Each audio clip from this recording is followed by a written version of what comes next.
Humanity has lived until now by worshiping idols.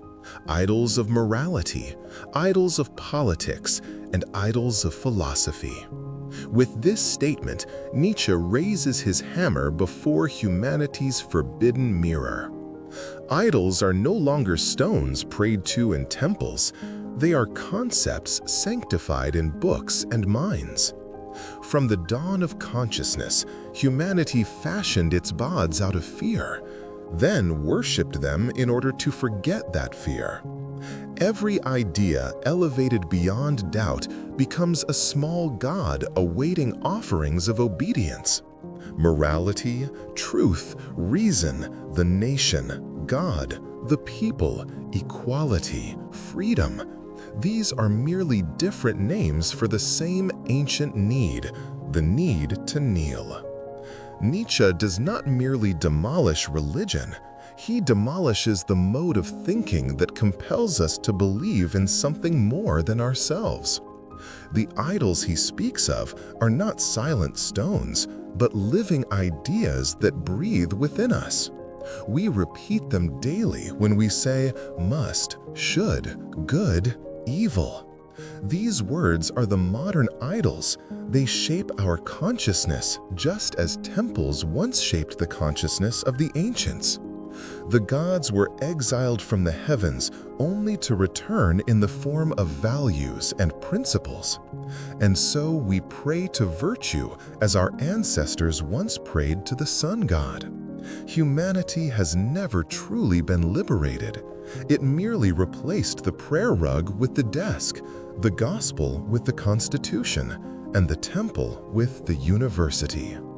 Idols change their form, not their essence. Morality, for Nietzsche, is the oldest and most insidious of idols. It is the stratagem invented by the victim to eternalize weakness and transform it into law. In On the Genealogy of Morals, Nietzsche explains how virtue was born from the bitterness of the powerless, those incapable of revenge, who renamed their impotence forgiveness, their cowardice kindness, and their submission obedience to God. From that moment, values were inverted. Good became what was once a sign of weakness, and evil what was once a mark of strength.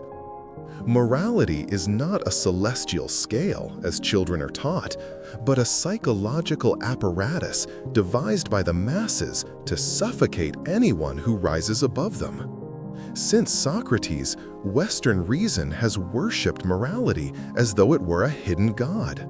Wisdom was renamed the taming of desire.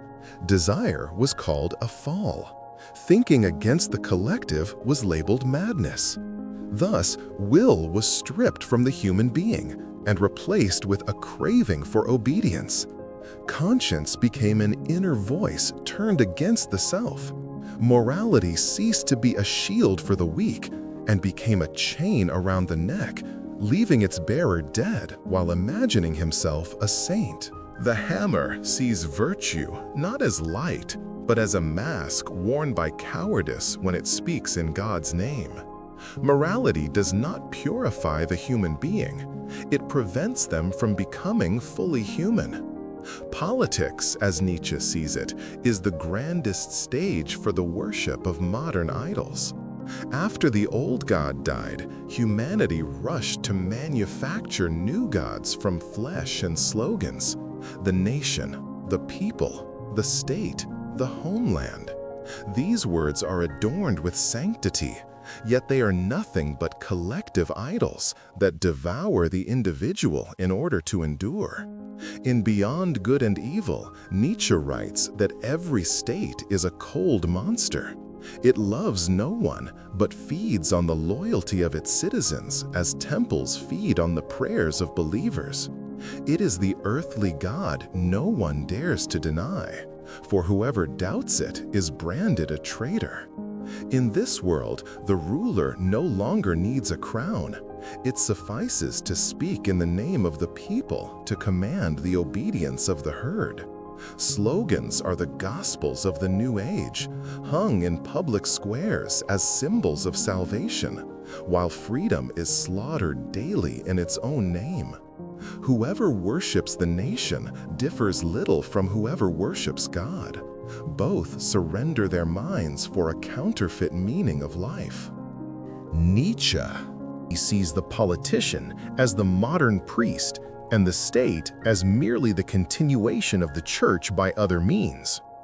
As priests once spoke in the name of heaven, politicians now speak in the name of earth. Both silence the human being in the name of a higher truth. Philosophy, for Nietzsche, is the most concealed temple among the temples of idols. Philosophers since Plato have not worshipped God, but the idea. They replaced the altar with the concept, ritual with method, faith with reason, yet remained priests at heart, fearing chaos and sanctifying order.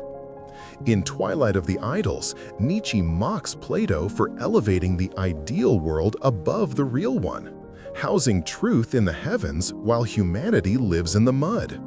From this split arose the greatest lie in the history of thought, that reason is purer than the body, and thought nobler than life.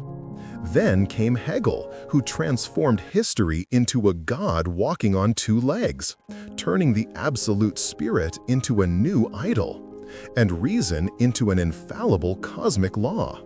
Philosophy thus replaced God with the absolute, fate with dialectics, and continued to worship principle instead of experience. Nietzsche saw them all as fugitives from reality, terrified by life's wild beauty. They enthroned reason and drained it of its human pulse.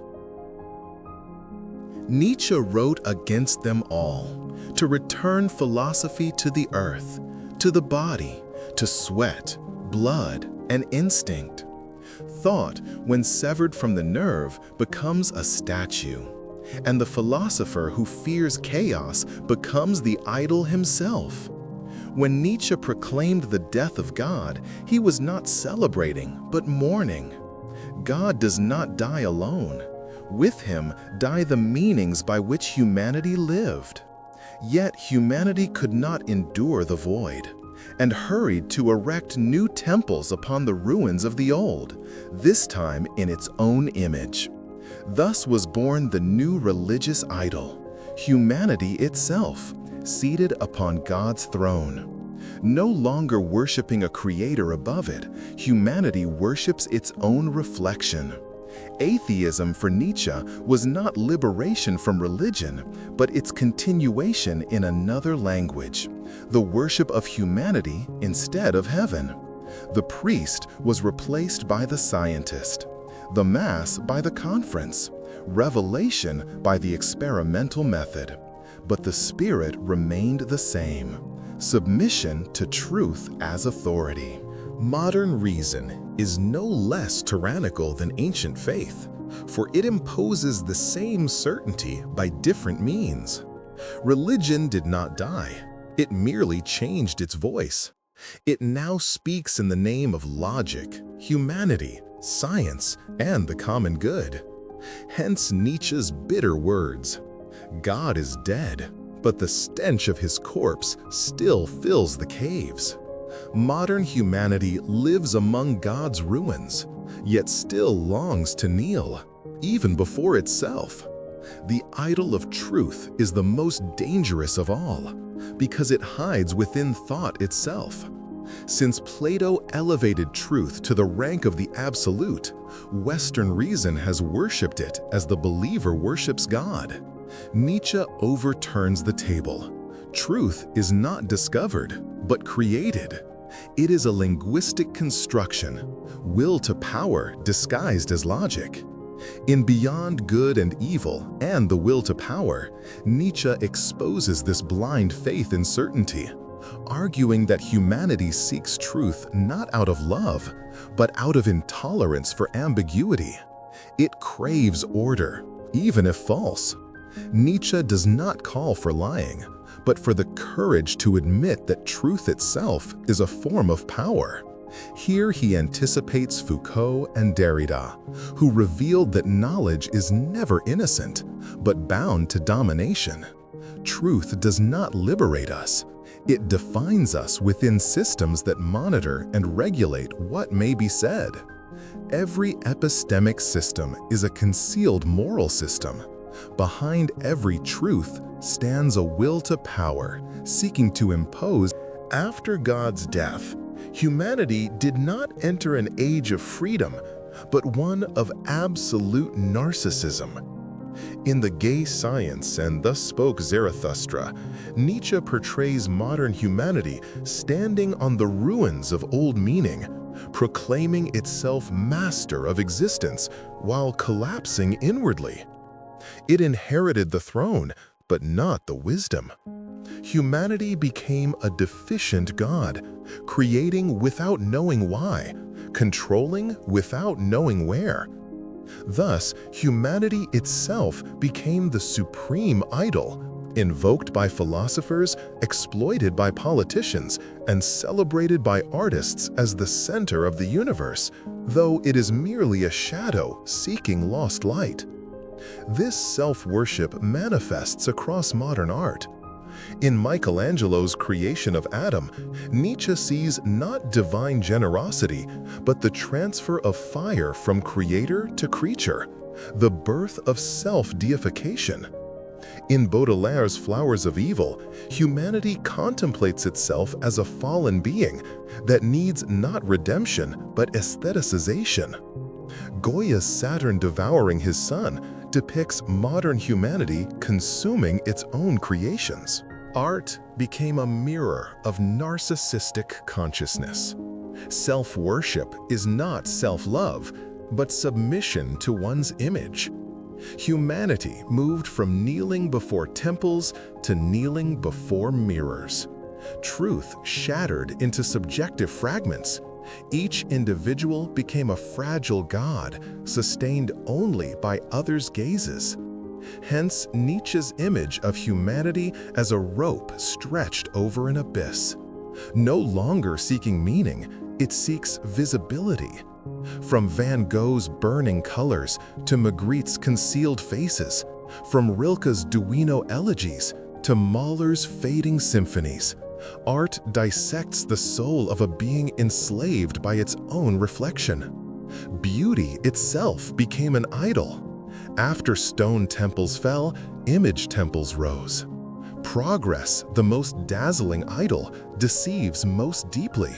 From Comte onward, humanity imagined itself ascending toward reason, yet Nietzsche saw only a new furnace of domination. Progress without spirit is elegant suicide. Freedom itself became an idol, no longer lived but marketed. Rousseau's Social Contract, Hobbes' Leviathan, Beethoven's Ninth Symphony, all reveal to Nietzsche's ear not emancipation, but the triumph of the herd.